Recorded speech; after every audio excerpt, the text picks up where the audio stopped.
Go ahead and watch the live, and we are live. Now we are live. I can tell we are live. See, I used to shout that real loudly.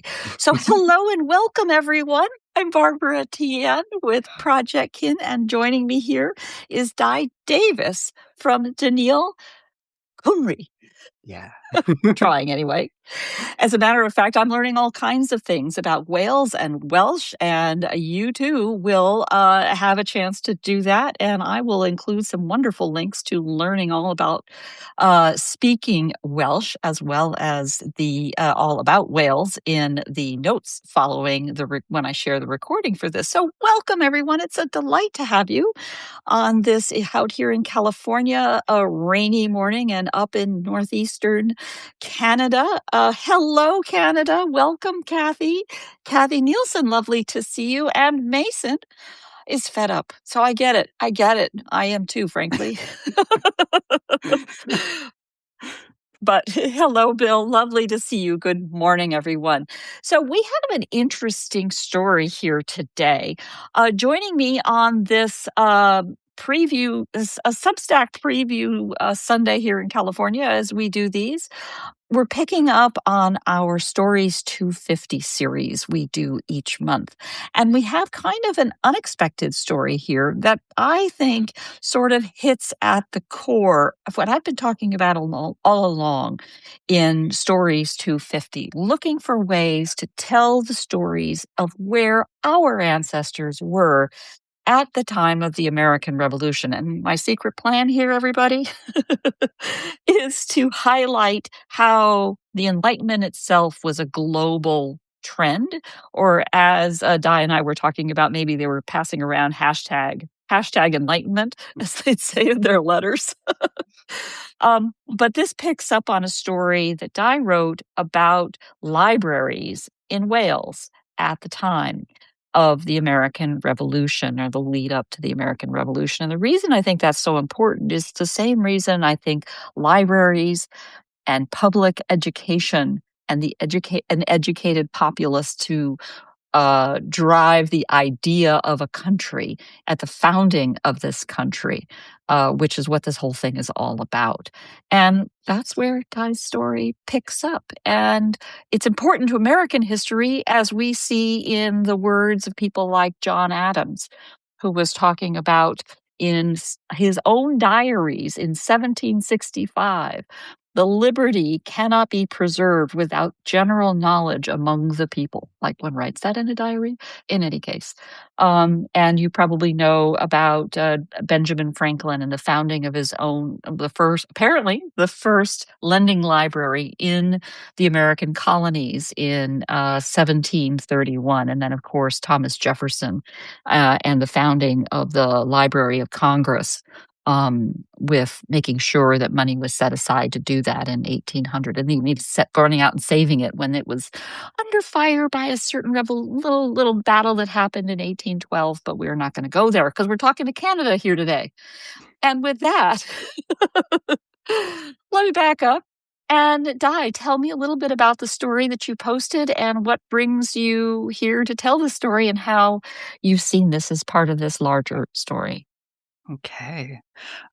So I think that my story might be a little bit different from some of the other stories, in the sense that I didn't focus on a particular ancestor. Like you said, I focused on a lending library that was started in 1765. And so at that time, most of my ancestors were in Wales. And in Wales for this time period, it's really difficult to research your ancestors. So a lot of my branches of my family tree, they go back to people born in the 1770s, but that generation I know barely anything about. And part of that is because of the record sets. Um, Wales and England got new parish record books in 1813. And so what you find is that often the earlier books got destroyed, or they got lost, or one of the ones that is really critical to my family history research has turned into like a sopping, moldy mound. That even in the early 1900s, I have an account where this antiquarian was going through it, and he had to flip the pages with a fish fillet knife, flip it over very gently. And so, really, I don't know a lot about most of my ancestors 250 years ago. But the one group of my ancestors that I do know about I refer to them as the Davises of Goitre farm. And they come from the parish of Llangibby, which is in the southwest part of Wales. And it's like a really tiny parish with like no more than, there definitely weren't more than 300 people living there at a time. So Welsh settlements are very like dispersed. So it's not like the village where everyone lives. It's like farmland with like a little sprinkling of houses throughout. And so what my Davises of Goitre farm were doing 250 years ago were preparing their children with a good education. They were like, they were quite well to do. They were tenant farmers, and they farmed somewhere above 100 acres of land. Um, and so, like, I wanted to focus in on this aspect of their life that I did know about and see if I can find anything more about it to write about for this amazing project. And so, in on September 25th, 1765, a chest of books arrived at the neighboring parish of Ceslan. And this was what was referred to as the Thomas Bray Lending Library. And the library, it offered books, theological books mostly, to the parishioners and people from neighboring parishes. But the thing that I'm really interested in is how um, it tied this like small rural parish into this global network of libraries and educational institutions. And so you have them popping up in the West Indies, in Bengal, in Newfoundland, in Canada, South Africa, and also in the United States, in Maryland, The soon to Virginia. be Oh, United yes, States. soon to be United States. We're talking the British Empire at this time, I Yeah. guess. No, but Um, pause for a moment there. We're yeah. talking the British Empire, but Hmm. look at what it did. Is that's kind of the point, is that when people get that kind of education, they think for themselves. Who Hmm. knew? So go Yep. on. Yeah. And so they were in Maryland, Virginia, New York, and Pennsylvania. Mhm. Um, and there were also Thomas Bray. He also created schools, and some of the schools that he created in the United States, because I think for a period of his life, he actually immigrated from England to the United States. Oh, Some of the schools that he established there were meant to teach enslaved people how to read. wow, and Um, abolitionists too. yeah. So Bray or EY? Bray. Yes. AY. Mhm. So like Calling all Bray family members. yeah. Pay attention. Yeah, so like it's pretty like for that time it would have been like pretty revolutionary stuff because like this being like the first library for this parish in Wales, but also like you don't get universal elementary education until 1871 in Wales and England. So that's another 100 years in the future, right? Mhm. And so like at that time, like I said, my ancestors were preparing their children with education. So they had to do that through other means than through the state. So their chapel, which was called Kilgwyn Chapel, they had a school associated with them by around 1700. Mhm. And so I find that all of my ancestors who attended this chapel got like this uncommon degree of education. Even I found women born in like I think it was like the 1680s being able to write their name in Mhm. the early 1700s. So they had this educational center. And then they also had this really interesting tradition of sending their children away to England to get an education. Very wealthy. Mhm. Yeah. And so they'd like send them along the drovers' roads to Boys, I would assume. yeah, for the early part, it was probably just boys, but there was also a girls' school and a mixed gender school in Hereford. There were three main schools that they were sending their kids to. So, Uh-huh. like in the 1800s, and especially like the later 1800s up to this Right. 1871 cutoff Right. date, they have girls going to school as well. Wow. There are actually, I know quite a few. I'm sorry to keep interrupting. Okay, There go are ahead. quite a few one place studies I know that are in the Hereford area Mm, and so on here on that I bump into in our community. cool. Go on. And so at this time as well in the like late 1700s, my my Davises of Goitresa farm are well, it's Timothy Jacobs, the father, and Eleanor Thomas is the mother. All of the children end up going by Davis, so that's where the Davis comes from. But Eleanor's sister married a Baptist minister. And then they together went off to Hereford in like the 1740 or 1750s, and he opens the school there. So they're actually sending their children to their uncle to get I this see. education. I see. A quick question. Would the Yeah. Baptists be nonconformists? I Yes. mean, that's Yeah. like a pretty scandalous. Okay. Yeah, Go so the nonconformists, that includes like the Baptists, the Baptists, the Methodists, Anabaptists, the Methodists. Yeah. Presbyterians, eventually the Unitarians, which is where a lot of my ancestors became Unitarians, Congregationalists, and Independents. I see. And Okay. I love religious history in Wales. Had no interest until I started researching my ancestors, but it's become like a really like central part of their lives, which has been really fascinating. Um, but this uncle, he became known as the historian of the Welsh Baptists after publishing his big history of the Baptist movement in Wales and everything. Um, and so, like, these ancestors of mine, while their native language was Welsh, they were coming home also being able to speak in English and potentially being able to read these books from the Thomas Bray Library, which were all in Hmm. English as well.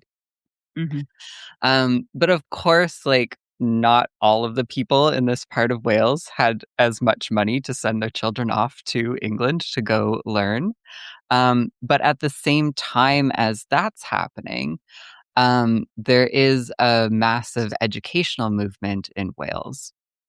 And this started in 1730, and it was led by Reverend Griffith Jones and Madam Bridget Bevan. And so they got together in 1730 and they were like, we need to teach people religious values. We need to teach them the values of the Church of England. And so, how are we going to do that?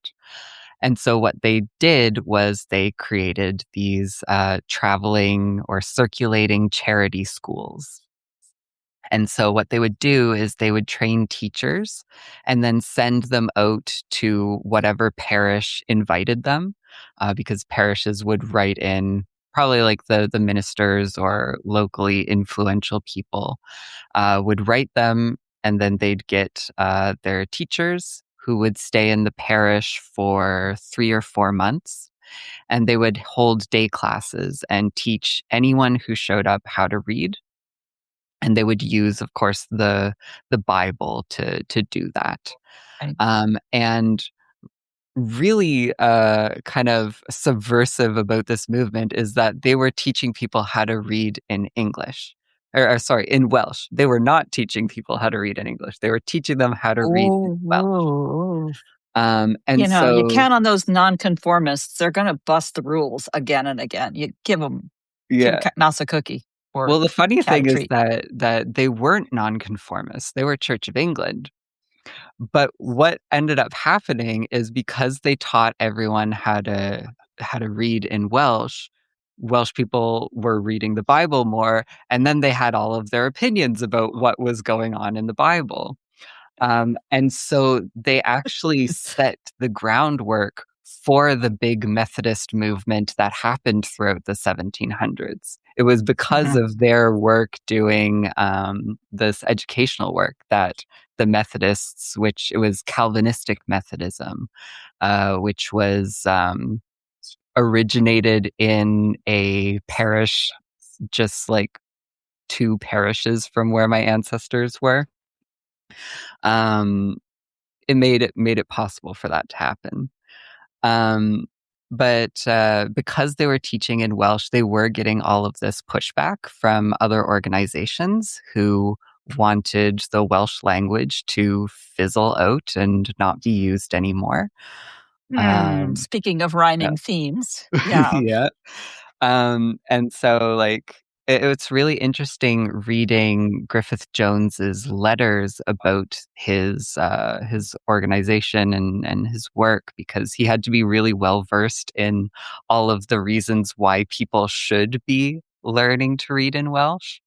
And it's just fascinating, like from religious arguments to financial arguments, because he was like, it's taking them 5 years to teach people how to read in English when it's taking me 3 months to teach people to read in Welsh. We should be doing what I'm doing. And so uh, so yeah, it's just what they ended up doing was reaching over 300,000 people and teaching them how to read in Welsh. And the population of Wales at that time was no more than 500,000. Wow. So yeah, over half the population learning how to read by like the end of the Yeah. 1700s. Now, pause for a minute and look Mhm. back at what's happening across the oceans here, where you have the same kinds of, religious, both getting away from, but also kind of arguing about spreading of religion, spreading of teachings and education. The layering in of the language angle is quite something. And by the way, if y'all don't know Dai here, and welcome, Kyla, they're quite the expert on both the language and the history. Quite the scholar and the go-to for any of this kind of genealogical work. But we'll get back to that. So keep on, go on. This was Uh, an interstitial plug. and so like it's interesting to see like all of these different educational moments, whether it's this like big movement of the circulating Welsh charity schools, which went from 1730 all the way up to 1778. Plus my ancestors sending their children off to get their education in England, and then also on top of that having this like long tradition of education through their chapel. Um, Mhm. like what it putting it all together, like it feels like they're setting this groundwork where having a library in this place would make sense and where it would be actually used. So like those are kind of like the foundation of this little chest of books that And arrive in the parish. a stupid question. This little chest of books is more than the Bible. What else is in the Oh, books? my I call him my research buddy. His name is George Erie Evans, and Uh-huh. he was a unit. I think he was a Unitarian minister, but he never like held a position anywhere. But he was also an antiquarian, and he was obsessed with the history of Unitarianism in this part of Wales, which ended up making him pretty obsessed with parts of my family, which is great for me in finding records and everything. But he's the one that I learned. Um, Sorry, he's long gone. He I he he gathered passed away has ages ago. yeah. But I learned through an article he wrote about Again, this finding. I'm gonna have you drop for me the particulars, or I'm going to go back and look at the article that you have written to make sure, both for Thomas Bray and for George, and I missed the rest of the name with the birth and death dates. We can put it Oh, in the notes so um, that I know you know it off the top of your head, but frankly, and a link to a family search or something, because family members of these mm, people are going to like look at this video and say, "Oh, just saying." yeah. Okay, go on. So, So history of Unitarianism. yeah, but George Erie Evans, he wrote this article in the newspapers in like the early 1900s. In 1904 it was. And he actually got in touch with someone who had this chest of books still. So like over 100 and uh almost 150 years later, I guess. The chest of books still partially existed. And out of the 36 volumes, I think there were like 8 or 9 that were still there.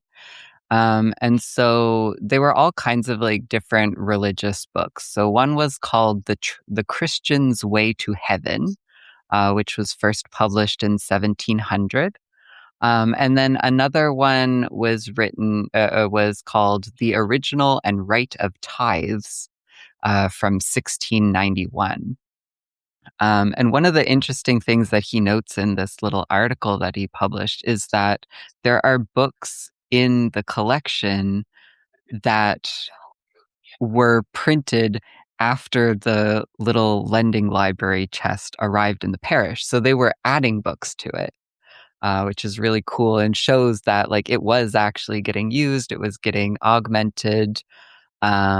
So that's a really, really neat thing that he Really included. reminds me of these little libraries. I don't know if you have that trend in Canada, but we have these, people will stick out on the right next to the mailbox Yeah, on the yeah, sidewalk, a little library. There's a brand and everything. yeah, yeah, Take exactly a book, that. add a book. Hmm. Yeah, and so the thing that I find really interesting about like this history of education is that like the more literate you were, the more access you had to what was going on around in the world. Letters. Um, Letters, news, well, not really newspapers yet at that time, but like monthly journals. Um, and there's actually one of my ancestors from this group of people was named David Davis of Howell. And he ended up becoming he was like the most important education person in Wales in the early 1800s, and his sister is my 7 times great grandmother. Uh-huh. So he's my most famous ancestor. So I talk about him a bit. But it's been really interesting, like seeing how this history of education like influenced his trajectory in life, and then how he himself became a part of the history of education in Wales. But one of his friends I find really fascinating because his diary has been digitized. And his name was John Davis, the bookbinder. And so he passed away, I think, in it might have been 1801 or 1799, but around the turn of the century. And he loved poetry. And all throughout his diary, there are little like excerpts from poems. He's got full poems. He's got them in English. He's got them in Welsh. And he was also really interested in these revolutionary ideas that were circulating at the time. And so He has this one poem about it's about the American Revolution and the French Revolution. But it's written by Philip Freneau, who is known as the poet of the American Revolution. And if it's okay, I'd like to read just Oh, two stanzas. please. So this one is called, this is the first two stanzas of a poem called God Save the Rights of Man. So it goes, God save the rights of man, and give us hearts to scan, blessings so dear. May they be spread around wheresoever man is found, and with the wholesome sound ravish the ear. See from the universe, darkness and clouds disperse, mankind awake.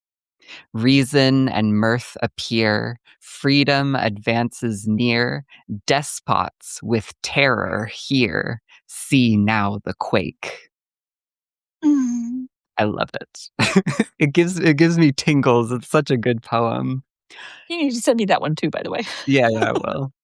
And it's funny reading this not through Philip Freneau, but reading it through this diary, because as he transcribed it into his diary, after "see now the quake," he put 3 big exclamation marks, which are not in the original poem.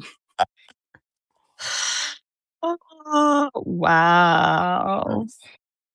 Yeah. Yeah. It is humbling. It is humbling. And a reminder of what we need to do with what we have been given. Mhm. And boy, if that doesn't describe the responsibilities of democracy, I don't know what does. Yeah. Yeah. And Mm. this diary, it kind of inspired me to work on or to create my current blog project that I'm writing, Uh-huh. or that I'm putting out into the world now each month, which is a poetry project. So I've gone through my family tree, and I've collected all of the little poems that have survived from different ancestors, and I'm writing little creative writing pieces for each one, and also including the poem as well.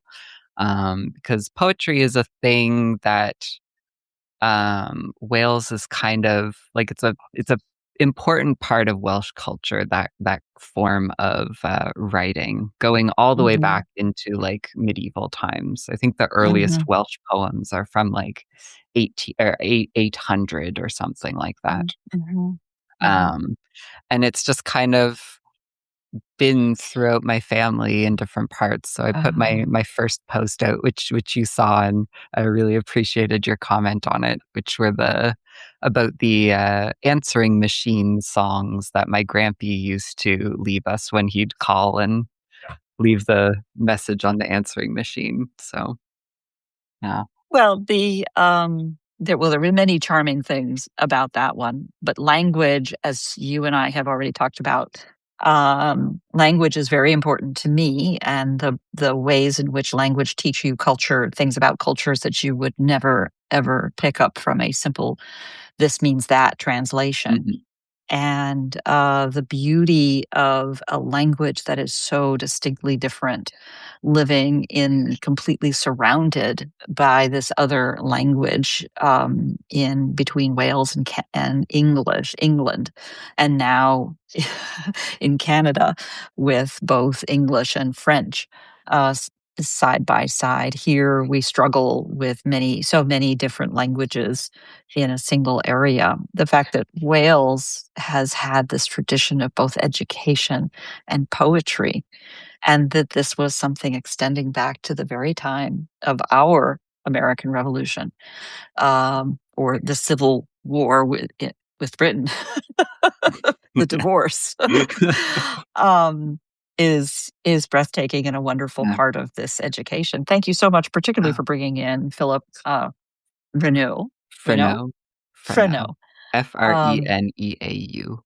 And you're gonna what send you it to just said reminded me also that him having this poem in his diary, living in Britain, ruled by a monarch, quite dangerous.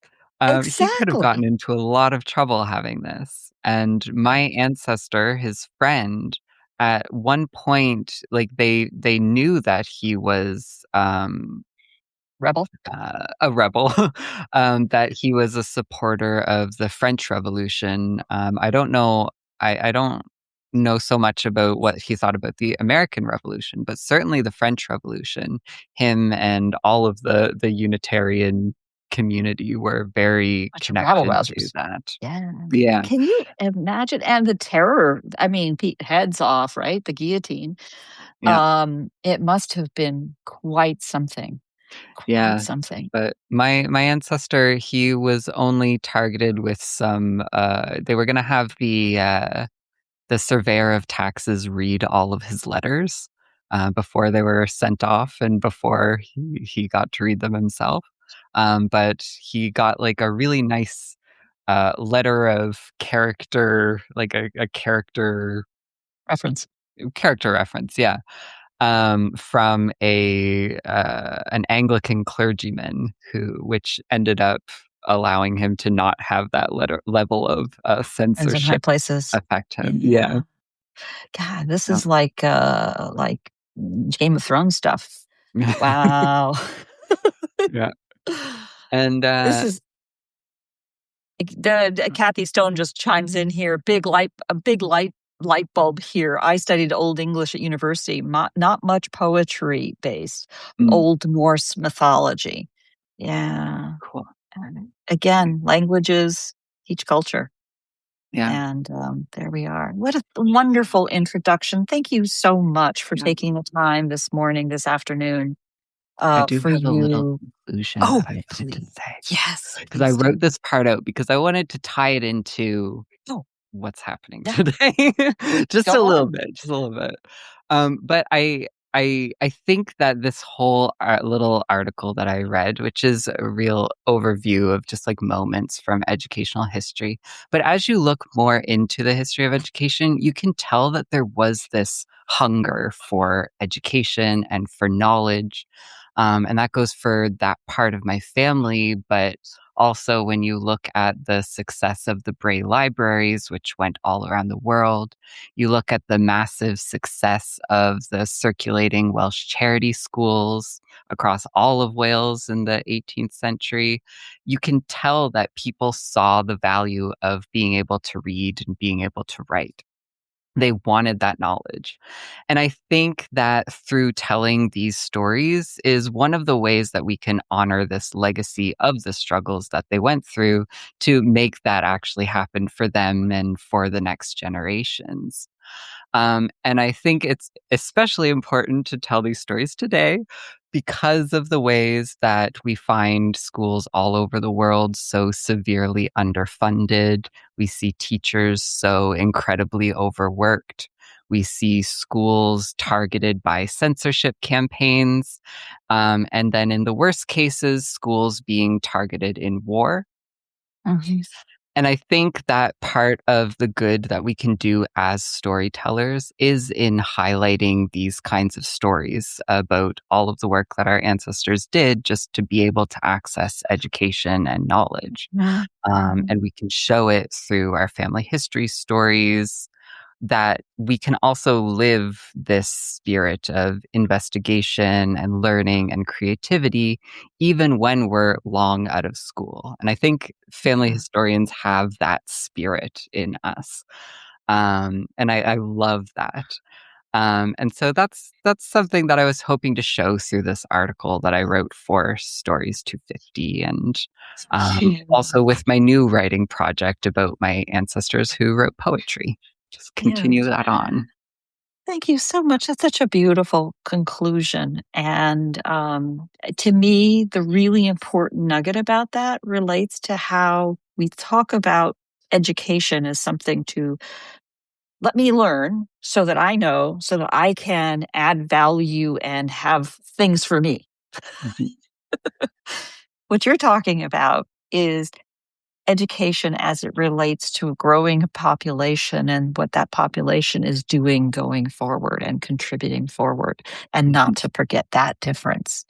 That is so foundational, and I certainly hope that that's a really important contribution, that what we do as genealogists makes the difference. And Dr. Mary, you've been talking about this all along. It's so good to see you joining us today. And one of the great stories as to why I want to be making sure that we are making clear references to the people that you've mentioned here in these stories. Because I know if there were my ancestors, I'd want to go learn from you. And a lot of this. This has been fantastic. Thank you so much for your time here today. Thank you. And oh, no worries, Mary. Well, there's a good recording in here for us. And as I always tell people at the end, I go out of my way to put a lot of detail into the notes. I hope it's valuable. And Di and I have talked a little bit about this ahead of time. And they're going to be sending me maps and other details, names and so on, so that my notes can be meaningful as points of reference. And of course, how to reach Di for your own research into whales, because I mean, wow, such a resource. And thank you so much for making yourself available. Thank you. This was fun. So, oh, thank you. Tell your friends. Yeah. No worries at all. So stay tuned for Stories250. Of course, all of these are going into the collection at projectkin.org/stories250. And I will be adding to it. We have a special event coming in July. And I have a note coming out to all of our contributors, whether they spoke live or not, to join me for, maybe I'm going to have to do 2 sessions on July 9th to do it justice, but we'll see how that goes together. But thank you. Stay tuned. Bye-bye now.